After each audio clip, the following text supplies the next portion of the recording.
Assalamu alaikum, my dear students. I hope you are all doing well. Dear students, I am your assistant teacher, and today I am going to teach you part 4th of lesson number 10. Topic is occupations and works. So, dear students, इससे पहले मैंने आपको पढ़ाया कि आपके बड़े रोज़ काम पे जाते हैं और आप उन्हें देखते हैं, है ना? आपके अंकल भी काम पे जाते हैं, वो क्या करते रहते हैं ऑफिस में, है ना? और लोग जो डिफरेंट टाइप्स ऑफ जॉब्स करते हैं उनको हम ऑक्यूपेशंस बोलते हैं। हिंदुस्तान जो है ये एक बहुत बड़ा मुल्क है ना? और यहाँ पे बहुत सारे ऑक्यूपेशंस है। लोग काम करते हैं as doctors, as teachers, as fire fighters, as farmers, as shopkeepers, as carpenters, है ना? तो dear students, go to page number 69. Okay, India has thick forests.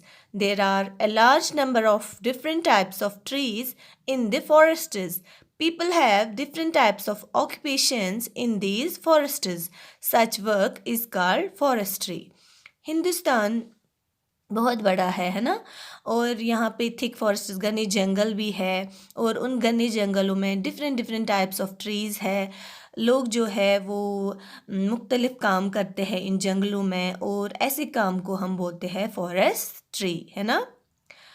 Forest trees give us timber और would that is used to make furniture. A carpenter makes furniture. Bamboo tree is used to make paper. Mill workers at the paper mills make paper. Softwood from the forest trees is used to make matchsticks. है ना students? Forest trees जो है ये जंगलों में जो ये trees होते हैं वो हमें टिम्बर देते हैं, वुड देते हैं जो हम यूज़ करते हैं फर्नीचर बनाने के लिए। एक कारपेंटर, एक तुरखान जो होता है वो फर्नीचर बनाता है, जैसे टेबल चेयर बनाता है। बैम्बू ट्री जो है उससे हम पेपर बनाते हैं। मिल्स में वर्कर्स काम करते हैं, कहाँ? पेपर मिल्स में, और वो पेपर बनाते हैं, है ना, उन बेम्बू ट्रीज से। सॉफ्ट वुड्स जो निकलता है फॉरेस्ट से, जो फॉरेस्ट में ट्रीज होते हैं सॉफ्ट वुड निकलता है वहाँ से, उनसे हम मैच स्टिक्स बनाते हैं और मैच स्टिक्स से हम फिर आग जलाते हैं। The other products that are obtained from plants and trees are honey, rubber and resins such as lac and gum. बाकी भी प्रोडक्ट्स जो है जो हम हासिल करते हैं किन से? प्लांट्स से, ट्रीज से। वो क्या क्या है? हनी है, शहद है, रबर है, रेजिन्स है, जैसे कि एक लिक्विड सा होता है लैक जिसको हम बोलते हैं, या गम बोलते हैं, है ना स्टूडेंट्स?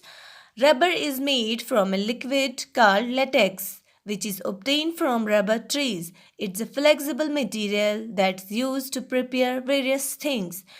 रबर जो है ये किससे बना है? एक लिक्विड से बना है जिसको हम लेटेक्स बोलते हैं, जो कहाँ से हम हासिल करते हैं? रबर ट्रीज से। ये एक फ्लेक्सिबल मटेरियल होता है जो कि इस्तेमाल किया जाता है बहुत सारे चीज़ें बनाने के लिए, ठीक है? As stated earlier, India is a peninsula. The oceans and seas surrounding India are full of fish. So, fishing is a prime occupation in the coastal areas of India. Fishermen go to rivers and seas in rowing boats or motorboats. They throw their nets in deep water and catch fish. Fish is eaten as food in many parts of India. It is also processed and put in cans to send to foreign countries as canned food. Okay students, जैसे कि मैंने आपको पहले ही पढ़ाया है कि India जो है ये एक पेनिनसुला है। यहाँ पे ओशंस है, सीज़ है जो कि हिंदुस्तान में घिरे हुए है, और इंडिया जो है इनमें फुल ऑफ फिशेस है ना? मछलियाँ हैं इन सीज़ में, इन ओशंस में। सो फिशिंग जो है यहाँ का प्राइम ऑक्यूपेशन है, कहाँ पे? कोस्टल एरियाज़ में, हिंदुस्तान में। मछुआरे जो होते हैं, फिशरमैन जो होते हैं, वो दरियाओं में जाते हैं, सीज़ में जाते हैं, कहाँ? इन रोइंग बोट्स में या मोटर बोट्स में, और फिर वो जाल बिछाते हैं। ये जो गहरा पानी होता है वहाँ पे जाल इस्तेमाल करते हैं मछलियाँ पकड़ने के लिए।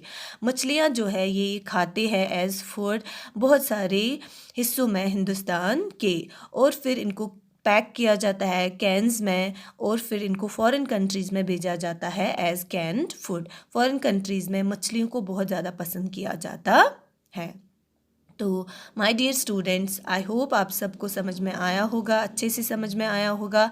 आप वहाँ तक सब बच्चे रीडिंग करेंगे। Take care, take very good care of yourself. अल्लाह हाफिज़।